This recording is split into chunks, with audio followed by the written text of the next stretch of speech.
صباح الخير. عناوين اليوم: انهيار سوق العملات الرقمية، تويتر تخفض التكاليف، وطيران ناس تحصل على تمويل جديد. يا أهلا وسهلا فيكم ببرنامجكم تك بالعربي. معكم أنا هالة بسام بنهاية الأسبوع، وخلونا نبدأ أخبارنا لليوم المتعلقة في عالم التكنولوجيا وتحديدا في منطقتنا العربية. وأكيد بدنا نحكي بأول خبر معنا لليوم عن سوق العملات الرقمية اللي انهار بشكل كبير بالفترة الأخيرة وبالأيام الأخيرة تحديدا. استأنفت العملات المشفرة انخفاضها، حيث أدى انهيار عملة تيرا دولار إلى انزلاق العديد من الرموز الرقمية الشهيرة أيضا، في ظل توجه المستثمرين إلى الابتعاد عن الأصول اللي بتنطوي على مخاطرة، مثلا أسهم التكنولوجيا. أيضا تراجعت عملة بيتكوين بنسبة 6.1% يوم الخميس في آسيا إلى ما دون 27 ألف دولار، مسجلة بذلك أدنى مستوى منذ ديسمبر 2020.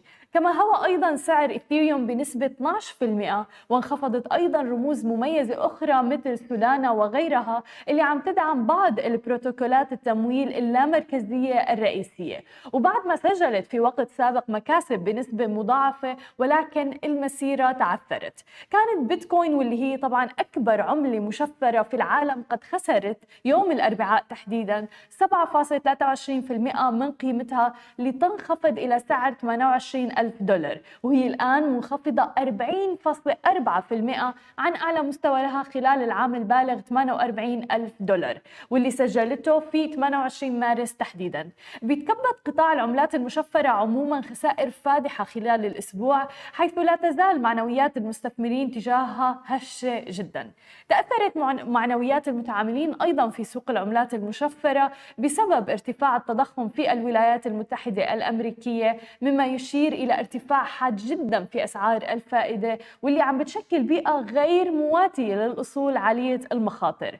وأصاب انهيار سعر العملة الرقمية البيتكوين تحديدا شركة كوين بيس إصابة بالغة جدا، فقد أعلنت شركة الوساطة في مجال العملات المشفرة عن خسارة في الربع الأول، إذ انخفضت الإيرادات بنسبة 27% عن العام الماضي، مخالفة بذلك توقعات وول ستريت. وانخفضت أيضا أسهم كوين بيس بأكثر من 25% تحديدا يوم الأربعاء، ووصلت إلى أدنى مستوى لها على الإطلاق. بالإضافة إلى ذلك انخفض سهم كوين بيس الآن بأكثر من 75% هذا العام، وعم بيتم تداوله بنسبة 85% أقل من أعلى سعر له على الإطلاق منذ نوفمبر. فأيضا فقدت الأسهم أكثر من نصف قيمتها في الأسبوع الماضي وحده. ومثل ما عم نشوف خيم اللون الأحمر على سوق العملات الرقمية وأيضا سوق الأسهم كذلك. أما إذا بدنا ننتقل إلى ثاني خبر معنا لليوم ونحكي عن شركة تويتر توقف عمليات التوظيف مؤقتا، وعم تخفض التكاليف طباعة.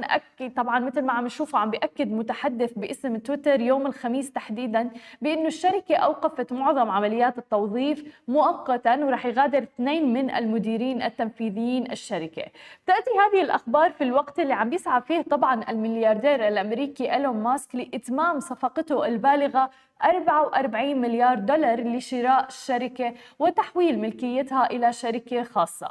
وأفادت أيضا بعض الشركات ووكالات الأنباء في وقت سابق إلى أنه إيلون ماسك أبلغ البنوك في إطار جمع الأموال للصفقة أنه رح يخفض رواتب المديرين التنفيذيين وأيضا أجر مجلس الإدارة، ويدفع الشركة لخفض التكاليف الأخرى أيضا. وعم تتداول أسهم تويتر الآن على انخفاض بأكثر من $8 للسهم الواحد، طبعا هذا أقل من سعر شراء إيلون ماسك، مما قد يشير إلى أنه قد يكون هناك بعض الشكوك أيضا بين المستثمرين بشأن إغلاق الصفقة مثل ما عم نشوف. بالإضافة إلى ذلك أكد المتحدث الرسمي أنه رئيس المستهلك كيفن وأيضا قائد المنتجات الإيرادات بورس رح يغادروا الشركة بشكل مؤكد. كما ذكرت أيضا بعض وكالات الأنباء أنه في وقت سابق أنه الرئيس التنفيذي أيضا باراغ أبلغ الموظفين بالإخبار هذه عبر رسالة بالبريد الإلكتروني. وفي سلسلة تغريدات تحديدا يوم أمس الخميس قالوا أيضا أنه لم يكن قراره بمغادرة تويتر، مشير أيضا إلى أنه أخبر بقرار رحيله أثناء عطلته. كما أيضا كتب أنه طلب مني باراغ المغادرة بعد ما أعلمني أنه بيريد أن يقود الفريق بشكل واتجاه مختلف. مثل ما عم نشوف لما يعني بيتجه إيلون ماسك إلى أنه يكون في في تويتر في مكان الإدارة عم نشوف إنه في اختلاف في طريقة الإدارة وغيرها، وبالتالي رح يؤدي إلى مثل هذه الأخبار، واللي في تغيرات أكيد رح تصير بالتشكيلة، المدراء التنفيذيين أيضا، وتحديدا مثل ما شفنا تخفيض التكاليف. ولكن بالإضافة إلى ذلك قالت تويتر أيضا أن يعني رح تعمل فريز لكل وتجمد كل عمليات التوظيف في تويتر. أما إذا بدنا ننتقل إلى آخر خبر معنا لليوم ونحكي عن عالم وقطاع الطيران، أعلنت الآن شركة طيران ناس عن حصولها على تمويل مرابحة بقيمة 844 مليون ريال، أي ما يعادل تقريبا حوالي 225 مليون دولار. من المقرر أنه يتم توجيه حصيلة تمويل المرابحة إلى تنفيذ خطط النمو المستقبلي. وتولى بنك أيضا ترتيب التمويل بمشاركة من عدد البنوك السعودية اللي بيتصدرها البنك السعودي الفرنسي والبنك العربي الوطني، وأيضا مصرف الراجحي وبنك الجزيرة، مع عمل البنك السعودي الفرنسي أيضا كوكيل للتسهيلات. قال الرئيس التنفيذي والعضو المنتدب لطيران ناس أيضا أنه برنامج التمويل رح يدعم خطط النمو المستقبلية الطموحة لشركة طيران ناس لتصبح أكبر شركة طيران مستقلة والناقل الاقتصادي الرائد في منطقة الشرق الأوسط وشمال أفريقيا. بيربط طيران ناس أكثر من 70 وجهة داخلية ودولية عبر أسطولها المكون من أكثر من 35 طائرة ونقل منذ تأسيسه تقريبا بعام 2007 حتى الآن أكثر من 60 مليون مسافر. هذه كانت كل أخبارنا الصباحية لليوم. طبعا خليكم معنا بعد الفاصل مقابلتنا مع توني مدير التسويق في بيرفكت كورب. خليكم معنا ولا تروحوا لبعيد.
And we're back with our guest, Tony, Marketing Director of Perfect Corp. Thank you so much for being with us. Hi, Tony.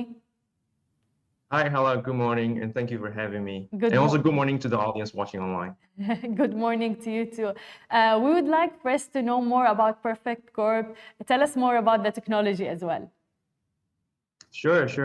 So Perfect Corp, we are a SaaS company.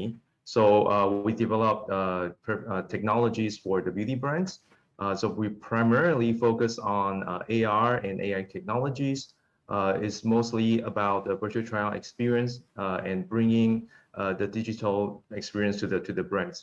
So what we do is develop a series of technologies around virtual makeup, enabling try-ons for the e-commerce shopping experience, as well as helping the brands to transform, digitally on their direct-to-consumer channels. But in terms of like beauty brands, the maximum we know about technology is the e-commerce business, right? But everything is transforming and changing right now. So how AI will help like the beauty industry right now, and especially like in terms of beauty products and things like that? Yeah, sure. It's a very good question. So from what we have learned with working with the beauty brands in the industry, I mean, we have seen there's a huge movement towards digital transformation. And like you mentioned, especially on the e-commerce side and also the direct-to-consumer channels. So there has been a shift towards the online shopping from the consumer. So we're seeing, definitely there are, trends. All the beauty brands are trying to leverage technologies to digitally transform their consumer shopping experience online. And, especially in the fashion and the beauty sectors, traditionally they have not had the opportunity or the technical know-how to harness the power of AR or AI to enhance their business or to influence how the consumers interact with their products or their services. And actually not long ago, this industry has been mostly relying on brick and mortar stores, where the consumer has to physically try on makeup or any of their the cosmetic products.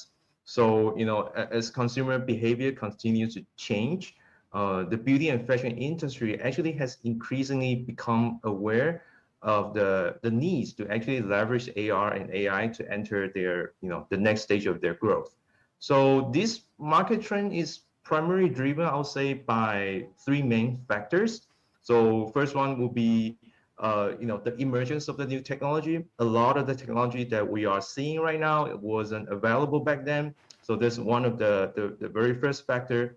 Second one will be actually the changing of the consumer shopping behavior, which we saw that, so much more shopping activities have shifted online. And then thirdly, I would say is the most important factor will be increasingly coming from consumer, their desire to have a more engaging digital shopping experience. 100%, and especially during the pandemic and during COVID and the lockdown, everything shifted online. We had to purchase everything through online platforms, but the beauty industry and the cosmetics, it was a bit hard to actually purchase. So people were relying on reviews more than anything else. So having the AI technology right now, I think will help a lot, don't you think? Yes, it is. So actually, I have some good data points to share, especially on that part. You talk about consumer shopping more online. So actually, we have been working with some internal research, and coming from Frost and Sullivan, is a highly respected consulting and research firm. They have shown that the average online revenue contribution to the top 20 beauty companies have actually more than doubled in 2020. And actually more than 20% of the beauty products purchased in 2021 are being bought online. Wow. So it clearly shows, it's easily translating to more than one out of five of the beauty products are actually buy from the e-commerce or online platform. It shows a great opportunity for the beauty brands to actually further enhance their online shopping experience and actually use AR and AI technologies to engage the customer better, as well as improving their sales performance. So I think there are a few examples I can share that we clearly see in terms of popular trends in beauty and fashion tech. So I said the first one will be AI virtual makeup virtual try-on.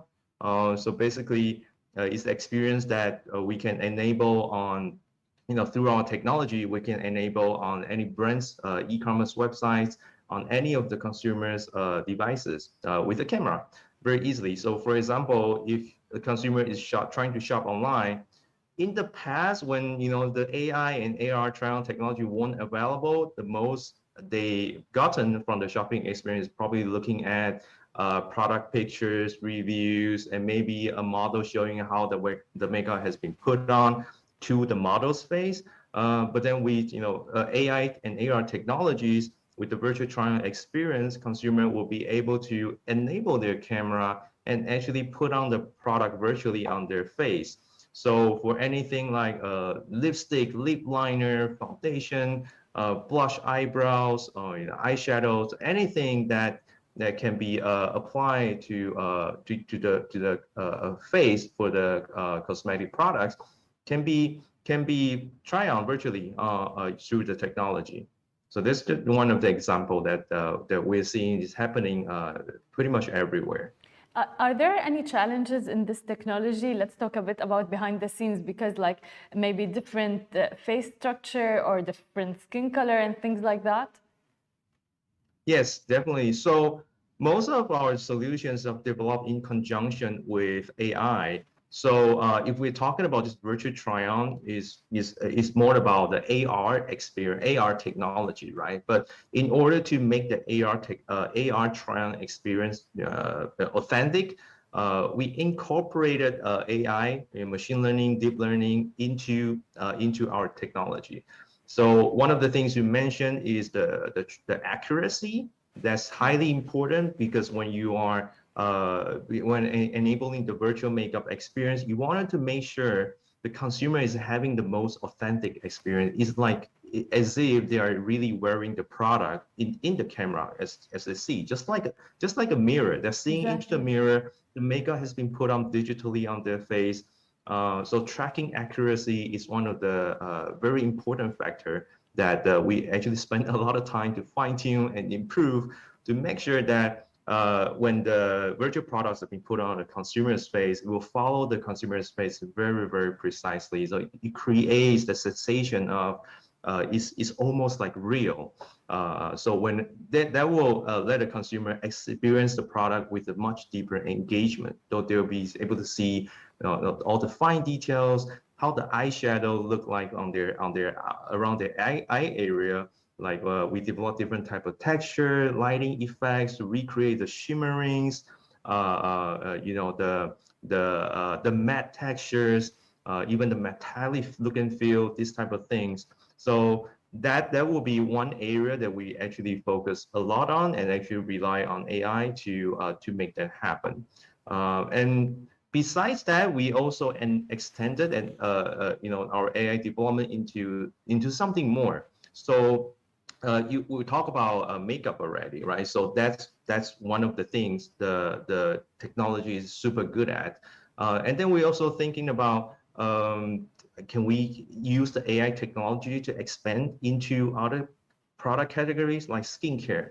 So skincare technology is also one of the technology that we're seeing huge demands with. So with our solutions, we are able to develop skin tech technologies that enable skin analysis just using users' camera, like a camera on their mobile phone or the cameras on their notebook device. So the user just need to enable the camera. We can use the technology to scan the user's face and tell the user how this skin condition is. And we are able to analyze over 14 types of skin concerns, ranging from wrinkles, spots, acne, even moisture level, oiliness level, and many more. So it creates a brand new experience for users shopping online. So if you have tried to shop online, you may encounter something like a survey or questionnaire. You shop on a skincare brand and trying to ask you what type of what skin type do you have? Do you have an oily skin type? Do you have a dry skin type? As a consumer, I have to go through the survey in order to give that information to the brands to get the most recommended product for me, right? So for a consumer, it's also a chore to have that process. So we use the technology to smooth out the process, to give very accurate results, because a lot of times, even if you ask the right question to the consumer, it's very difficult to get the right answer back. 100%. If you're asking me, do I have a very oily face or slightly oily face? I don't really know. Same. I have my own judgment. I have no idea. Right. So with that, that's a very convenient way to collect information, and then for the brands to use that knowledge to give the consumer the best recommendation based on specific skin issues they may have. Yeah, so that's also another example that was good to share. That's great, because analyzing the skin, as you said, like it's even better maybe than going to the store, the retail store in real life, and just grabbing whatever you think might be right for you, because it doesn't work all the time like that. But also, I think like now it's the perfect time for AI and technology and the beauty industry, because that can move perfectly in the metaverse, for instance. What do you think? Yes, exactly. I think metaverse is such a hot topic right now. Everybody's talking about it, and we truly believe virtual try-on has to happen within the metaverse. Metaverse is about your avatar, about your virtual engagement with that within the virtual world. And with the coming of the metaverse, there's also an emergence of virtual commerce. And right now we call it the V-commerce. So people, a lot of activities has been in the future, if it's shifted into the metaverse, it becomes virtual. So shopping will eventually also be done virtually within the metaverse, right?